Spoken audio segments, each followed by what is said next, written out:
rejoice, marking their magnificence.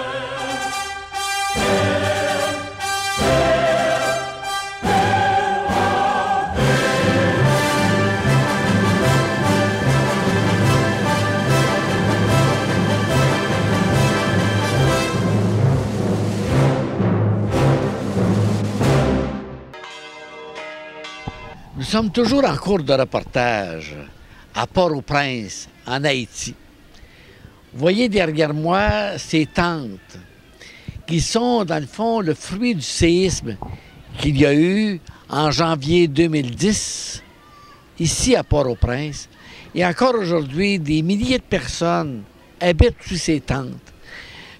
Et auparavant, c'était un terrain de soccer. Pour nous parler de toute la situation en Haïti, pour nous parler de lui, j'ai à côté de moi M. Jean-Paul Lachance. Bonjour Jean-Paul.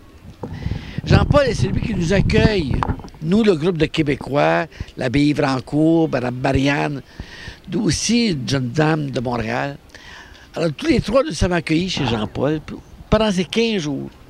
Alors, merci de ton accueil, Jean-Paul. Ça me fait plaisir. Et j'aurais le goût, depuis qu'on se connaît un peu plus, de faire en sorte que nos téléspectateurs eux-mêmes te connaissent plus. Tu es Jean-Paul, tu viens du Québec, mais d'où en particulier? De Saint-Jean-de-la-Lande, dans la Beauce. Et tu as vécu comment? C'est quoi ton petit peu d'histoire de vie qui t'amène après ça? T'as engagé, mais disons, parlons du début, là. Tu viens d'une famille nombreuse? Ma famille était de Saint-Jean-de-la-Lande, dans la Beauce. Nous étions 7 garçons, 7 filles. 14 pour le total. Et moi, je suis le dernier des garçons et le plus beau. On n'en doute pas. Ah oui. Et puis, à un moment donné, tu t'es engagé dans la voie religieuse, je pense. Hein? Oui. C'est dans quel cadre? Bon, quand j'étais petit, on faisait la prière en famille, le chapelet. Je voyais mon père au pied de la croix prier. Et à 6 ans, je voulais déjà devenir missionnaire en Afrique. Ça a pris 35 ans après, avant que je puisse réaliser ce beau rêve.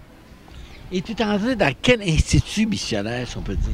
L'Institut séculier Pédis de Québec.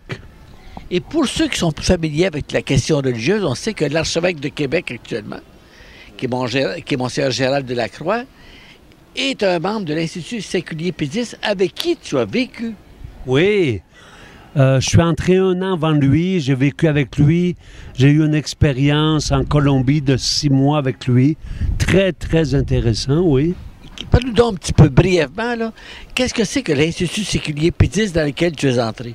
L'Institut séculier Pédis a comme mission, les petits, les pauvres, remplir le ciel à craquer par 100 000 moyens. L'évangélisation sous toutes ses formes. Et puis, bon, tu as vécu sûrement quelques années à faire du ministère ou du travail là, à l'intérieur de l'Institut. Mais comment est-ce qu'on t'a proposé à un moment donné de te rendre en Haïti? Oui, je travaillais depuis 25 ans à la revue Je Crois, à l'imprimerie, la Maison du Renouveau, pour les œuvres de l'Institut. Et un jour, on m'a dit, Jean-Paul, t'as assez donné. Va donner à ton tour. Alors, j'ai eu une première expérience en Colombie, avec Monseigneur Lacroix. Et après ça, les pauvres me manquaient parce que c'est un milieu très dangereux. Et quand je suis arrivé en Haïti, ça a été pour la vie. J'ai dit, j'arrive ici pour la vie. Tellement j'aime ce pays. Et ça fait combien de temps que tu œuvres ici en Haïti? Ça fait 15 belles années déjà. Et je pense que nécessairement dans les 15 ans, donc tu as vécu les années dernières, tu as vécu le mois de janvier 2010, ce fameux tremblement de terre que secouait Haïti. On a entendu plusieurs reportages là-dessus. Toi-même, comment tu as vécu ça? Où étais-tu à ce moment-là? Qu'est-ce que tu as vécu? Bon, ma mission en Haïti, c'est au mouroir des Sœurs de Mère Teresa. Donc, je veux dire, ou plutôt si on revient sur le tremblement de terre, comment tu l'as vécu, toi, le tremblement de terre, le séisme? OK, j'arrivais de mon travail chez les Sœurs de Mère Teresa. J'étais imbibé par une belle parole de malade qui m'a dit, qui me regardait sans arrêt, il m'a dit « Jésus est en toi ». Alors je retourne chez moi Et là, j'ai vécu le tremblement de terre. Là, je vous dis que c'est toute une affaire. Quand je suis sorti de ma chambre, j'étais déjà dehors. Et l'église où il y avait une réunion de prière, 300 à 400 personnes, elle était écrasée complètement. Oui. Et comment, qu'est-ce que ta première impression, ton premier choc, quel a été-il, puis tes premières actions aussi? OK, les premières actions, ça a été de coucher dehors le premier soir. Et le lendemain, j'étais dans les décombres de l'église, sortir deux madames qui étaient prises. Et j'ai commencé à faire des pansements pour les blessés. Ils arrivaient par centaines, de 6 heures le matin jusqu'à minuit. Entendais-tu des cris aussi des gens qui étaient désespérés? Pas désespérés, des cris de louange, de prière. Merci Seigneur Jésus, tu nous as gardé la vie. Et tu as vécu le tremblement de terre donc, et puis tu as continué de travailler. Tu as changé d'endroit tout simplement parce que ton endroit t'a détruit. Et tu es arrivé ici tout près du mouroir de Mère Teresa. Si tu nous parlais de tes 15 ans, on arrivera à parler évidemment du mouroir de Mère Teresa, c'est central dans ta vie. Mais si tu nous parlais maintenant, comment ça se vit en Haïti? C'est quoi, après 15 ans, l'âme haïtienne, des Haïtiens, comment tu pourrais décrire ce que tu vis? Le cœur de l'Haïtien, c'est le cœur de Dieu. Les pauvres. On touche le cœur de Dieu. Non seulement dans les malades, mais dans la population. Où les gens ont soif d'espérance. Ils veulent travailler. Ils espèrent aussi que le pays va se reprendre en main. Moi, je pense qu'il y a beaucoup d'espérance. Et puis, si on arrive maintenant à ton travail principal, on en a été témoins, nous autres, hein? Ton travail principal, c'est le mouroir, l'hôpital de Mère Teresa. Oui. Si tu décrivais cet hôpital-là, les sœurs que tu fréquentes, puis ton travail à toi, précisément.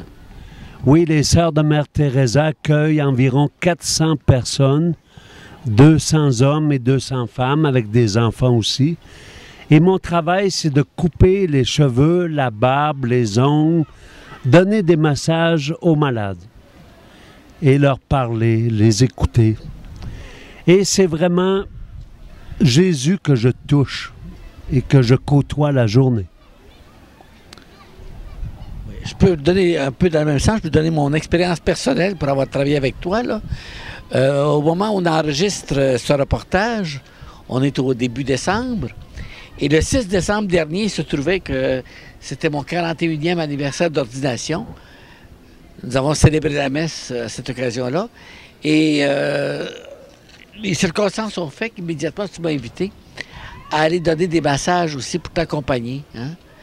Moi qui n'ai jamais fait ça de ma vie, qui n'ai jamais pensé, je pensais que ça demandait des mains, ça demande aussi, hein, des mains bien préparées, mais il reste que c'est comme un don, hein, et d'avoir vécu ça, de donner des massages à des gens, c'est comme si c'était, je suis d'accord avec toi, oui. Le Christ lui-même, hein, le Christ qui est sur la table de l'Eucharistie, mais là on a vu le Christ qui est la table, hein, la table de la souffrance qui devient la table du réconfort. Hein? Et je peux témoigner avec toi que même la peau des personnes devient plus belle. Ah oui. Le visage des personnes devient plus beau. Alors toi, tu vis ça à longueur d'année. Oui. C'est quoi qui monte dans ton cœur? Quand il y a eu le tremblement de terre, j'ai touché à Jésus ensanglanté sur la croix. Quand je retourne au mouroir, je touche à Jésus souffrant encore sur la croix. C'est le même Jésus de l'Eucharistie, le même Jésus qu'on adore. Et pour moi, ça fait tout mon bonheur, ma joie. Je ne suis pas venu en Haïti pour construire des écoles, des routes, donner de l'argent, non. Je suis venu donner Dieu aux Haïtiens. Et on peut peut-être terminer par ça, là. Toi, tu es venu. Maintenant, je pense que depuis un an et demi, tu es favorisé. Dans un sens que tu as maintenant des locaux. Oui. Hein? On doute qu'on habite chez toi. Donc, on peut dire que tu as des locaux pour accueillir quelques personnes. Oui. Si jamais il y a des personnes qui nous regardent, qui veulent venir là, comme coopérants, pour un temps X, d'autres on est venus pour 15 jours, des gens peuvent venir pour 15 jours, des fois pour une semaine, pour plus longtemps, peu importe. Qu'est-ce qu'on peut faire?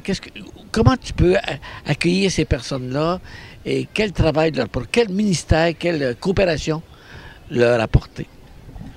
Bon, ils peuvent venir parce que c'est assez grand la maison. On peut accueillir entre 3 et 5 personnes, un petit groupe. Et puis ils viennent avec moi au mouroir. Ils vivent un parcours de foi.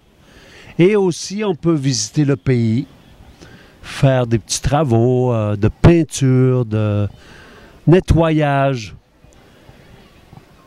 Et les gens nous aiment. Nous, les Canadiens, les gens nous aiment beaucoup. Et puis ça, on peut dire ça aussi, hein, qu'on parle de témoignage de foi, de parcours de foi, bien c'est une foi, je dirais, universelle.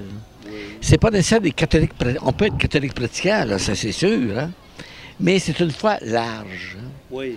C'est une foi de foi en Dieu, oui, de foi en Jésus, mais de foi avec les œuvres aussi. Hein. Avec les œuvres. Hein, Saint Jacques dit, si ta foi est sans les œuvres, ça vaut rien.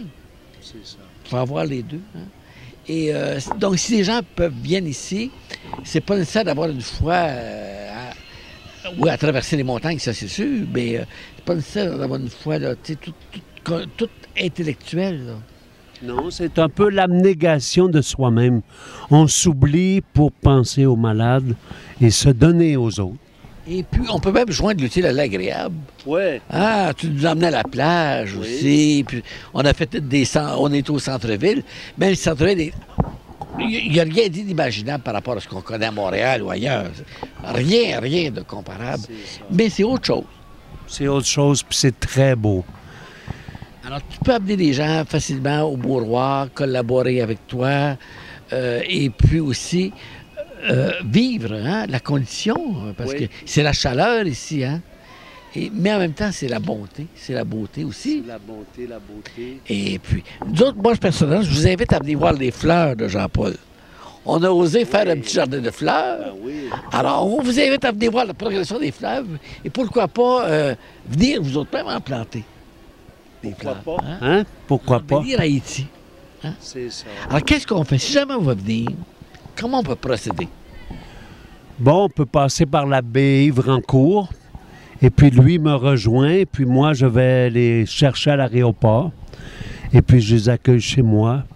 Ils sont les bienvenus, puis ils ne regretteront pas. Ils vont repartir encore plus heureux qu'ils étaient. Alors, je vous donne un premier numéro de téléphone à contacter. On y reviendra parce que l'abbé Rancourt, on aura l'occasion de l'interviewer nous aussi. Donc, on reviendra là-dessus, mais c'est une première information. Alors, vous pourriez communiquer avec l'abbé Yves Rancourt à 418-228-4965. C'est un premier point. Il a un organisme qui s'appelle le Comptoir missionnaire L'Assomption. Et c'est à travers ça qu'on peut faire des projets comme ceux-ci. Dans un prochain reportage, on a une jeune femme avec nous de 27 ans. Hein? Donc, les jeunes peuvent s'intéresser aussi à la question. Bien sûr. Hein? Alors, Marianne viendra nous parler de son expérience aussi et puis montrer que c'est possible que des jeunes viennent ici. Oui. Yves viendra aussi nous dire concrètement ce qu'il vit, ce qu'il a amené en Haïti. Alors, c'est autant de possibilités hein, pour nous du Québec qui vivons dans l'abondance, de vivre une belle expérience de foi, de solidarité, de coopération. Oui, et quand on vient en Haïti, on y retourne toujours. Puis en terminant, c'était capable de commenter ce décor qu'on voit derrière. Oui, le décor en arrière, c'était un terrain de jeu chez les pères spiritains où j'habite. Et c'est devenu, après le tremblement de terre, un endroit où les gens vivent dans les tentes. Il y a environ 10 000 tentes. Et les gens vivent comme ils peuvent. Il y a beaucoup de, comment on appelle ça, les gens qui vivent côte à côte, la promiscuité. il y a beaucoup de violence. Et les gens s'organisent, on les voit heureux aussi, hein? Très heureux malgré tout. Mais ils espèrent de trouver un jour un logement. C'est long, mais je pense que ça va venir. Merci. Alors, ça montre, dans le fond, qu'on peut... Ici, le but de notre reportage, c'est pas de venir chercher de l'argent. On ne vous demande pas de l'argent. Il y a beaucoup d'œuvres qui en ont demandé. Vous avez répondu généreusement. Il y en a qui dorment probablement encore dans les coffres qui ne sont pas arrivés encore. Alors, on ne vous demande pas d'argent. Le but de ce reportage-ci est de vous mettre au courant plus de la vie concrète, là. Hein, peut-être que les grands réseaux ne montrent pas de façon aussi immédiate. Et aussi, ceux qui veulent donner, c'est plus votre temps et votre personne. Oui.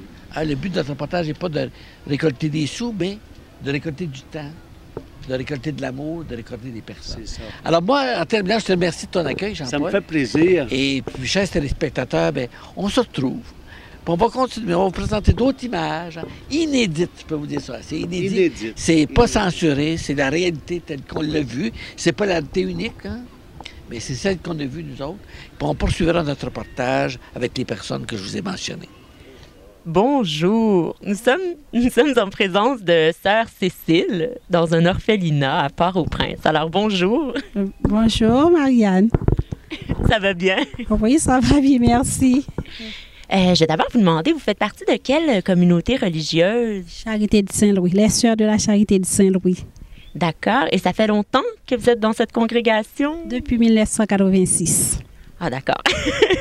Et puis l'orphelinat, est-ce que je peux savoir quand est-ce qu'il a été créé exactement? Okay, tout de suite après le séisme du 12 janvier, c'était juste pour donner un coup de pouce au pays. On parle de reconstruction, donc nous nous sommes dit que la reconstruction ne se fait pas seulement dans les bétons, mais on voulait travailler sur l'humain. Et c'est pourquoi nous avons dû mettre cette œuvre sur pied, en marche, quoi. Merci. Vous avez combien d'enfants ici? Donc, ils sont 17, dont 7 garçons et 10 filles, âgés de 3 ans à 13 ans. Est-ce que vous comptez, est-ce qu'ils ont une école, c'est-à-dire dans l'orphelinat? Nous avons 2 écoles. Ils sont allés dans 2 écoles différentes dans la paroisse.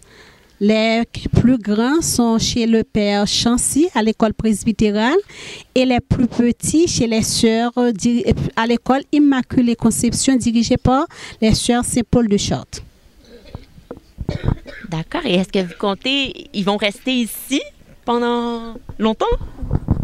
Ça va dépendre. Ça va dépendre. On voulait aller le plus loin possible avec eux. Donc, selon nos possibilités, avec l'aide de nos amis, avec l'aide des bienfaiteurs. Bien, merci beaucoup. Alors, aujourd'hui, nous sommes mardi le 13 décembre, vers 4 heures de l'après-midi. On est rassemblés dans ce qu'on appelle la bibliothèque du Scholasticum marianiste et on a la chance d'avoir des visiteurs canadiens qui ont vécu une expérience assez formidable au cours des 15 derniers jours. Je pense qu'ils repartent demain. Alors, nous sommes 2 ici qui continuons à demeurer en Haïti. Il y en a 2 qui vont partir avec un 3e. Et on a aussi un auditoire de confrères de jeunes haïtiens, et de moins jeunes aussi, et qui sont là pour goûter à une chanson qui a été composée par Marianne sur « Viens voir Haïti ». Moi, ça me touche beaucoup parce que j'espère que ça va contribuer à changer l'image internationale qu'on perçoit d'Haïti. Et ça arrive à un moment où je viens de terminer ma lettre circulaire pour les gens du Québec, où je dis justement que pour moi, l'image d'Haïti, il faudrait que le Québec ait une pensée positive. Parce qu'au Québec, actuellement, on ne parle que de pensée positive. Ça remplace la religion. Alors, je me tais et en avant, la musique et le chant. Je veux juste vous dire, c'est principalement adressé à des Québécois ou enfin à des gens occidentaux, dans la mesure où c'est comme adressé à une souffrance occidentale. Fait que juste pour vous mettre dans le contexte, mais en tout cas, je vais y aller. Voilà.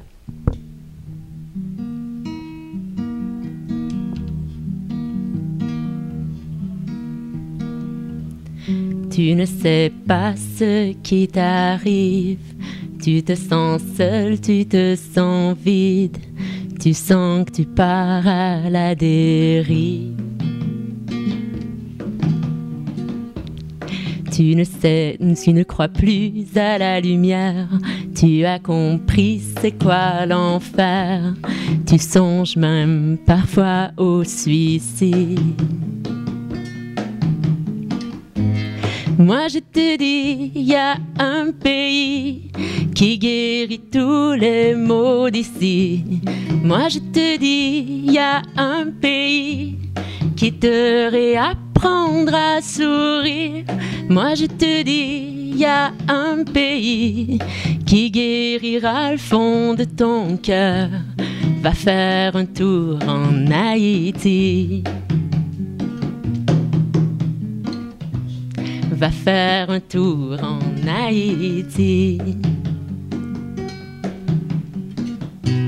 Moi je te dis, il y a un pays qui guérit tous les maux d'ici.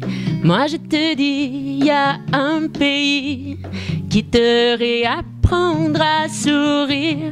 Moi je te dis, il y a un pays qui guérira le fond de ton cœur.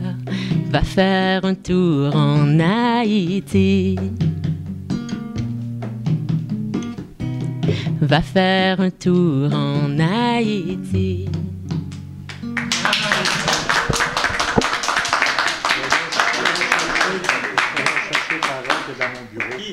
La prochaine, elle s'appelle Souvenir d'asphalte. Alors, c'est une chanson que j'ai écrite il y a bien des années.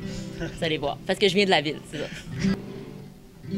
J'aurais tant voulu venir d'un petit village, rêver devant ma rivière. J'aurais tant voulu grandir en lieu sauvage, me sentir comme mes ancêtres. Mais c'est fou, je n'ai que des souvenirs d'asphalte et de béton. La froideur d'une rue de ville. D'où vient donc cette nostalgie d'une nature que j'ai perdue? Je m'ennuie d'un temps que je n'ai jamais connu. J'ai dû le rêver sur l'asphalte. Je m'ennuie d'un monde que je n'ai jamais connu. J'ai dû le créer sur l'asphalte.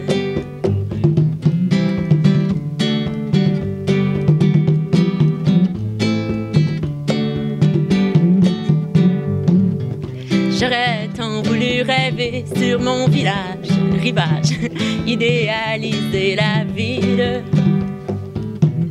J'aurais tant voulu m'évader dans les bois, sans pression, vivre pour vivre. Mais c'est fou, je n'ai que des souvenirs d'asphalte et de béton. La froideur d'une rue de ville. D'où vient donc cette nostalgie d'une nature que j'ai perdue? Je m'ennuie d'un temps que je n'ai jamais connu. J'ai dû le rêver sur l'asphalte. Je m'ennuie d'un monde que je n'ai jamais connu. J'ai dû le créer sur l'asphalte. Solo.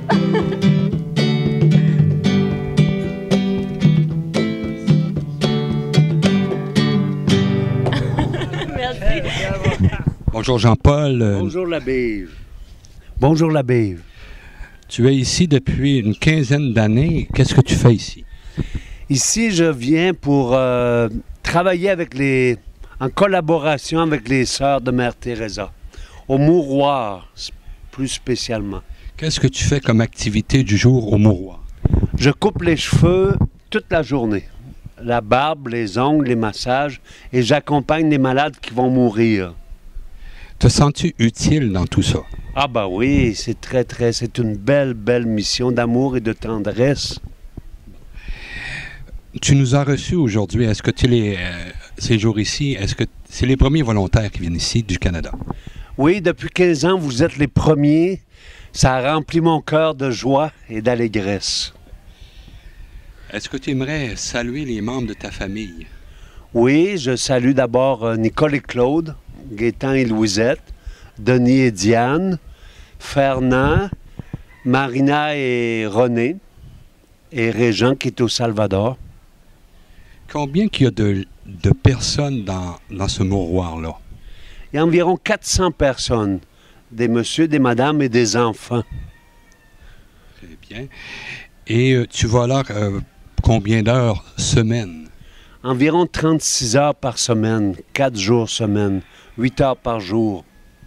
Et tu côtoies les sœurs de Mère Teresa assez souvent? Oui, tous les jours, on travaille ensemble. Ça va très, très bien. Et est-ce que tu as visité d'autres lieux qui appartiennent aux sœurs de Teresa ici en Haïti? Oui, je suis allé à Jérémie, à 12 heures d'ici. Je suis allé à Jacmel, à environ 3 heures. Carrefour, j'ai visité Delma 31, où il y a à peu près 200 petits-enfants. Qu'est-ce qu'ils font avec ces petits-enfants-là à Delma 31? C'est des enfants malades. Souvent, c'est pas des orphelins, mais les parents les emmènent. Oui, et aussi, il y a de l'adoption d'enfants. Ça, c'est plutôt rare, mais ça l'arrive. Comment vis-tu ici? As-tu des donateurs? Comment tu fais ça? Quand je retourne au Québec au mois de juin, je passe dans les paroisses et les gens donnent ce qu'ils veulent. Et avec ça, je peux vivre et aider quelques enfants à aller à l'école. Un parrainage, c'est environ 200 $ par année. Peux-tu nous parler de la température ici? Il fait toujours soleil. Là, nous sommes en hiver, nous sommes au mois de décembre, il fait 30-31 degrés. Quels sont les meilleurs mois pour te visiter ici? Le mois de novembre, décembre, janvier, c'est les meilleurs mois. Juin, juillet, août, c'est 47-48 degrés. Quel genre de bénévoles ou de volontaires qui peuvent venir ici? Les gens qui sont intéressés de venir rencontrer Jésus en travaillant au mouroir. Et ils peuvent aussi faire des petits travaux de peinture. Ils peuvent faire aussi la cuisine. Et c'est très libre. Ils peuvent planter des fleurs et améliorer un petit peu la maison afin qu'on accueille plus de bénévoles. Ah, très bien. Je te laisse le dernier mot. Alors, je souhaite à chacun un bon temps de Noël et que le Seigneur remplisse vos cœurs de tendresse et d'amour en cette nouvelle année 2012. Merci beaucoup. Très bien.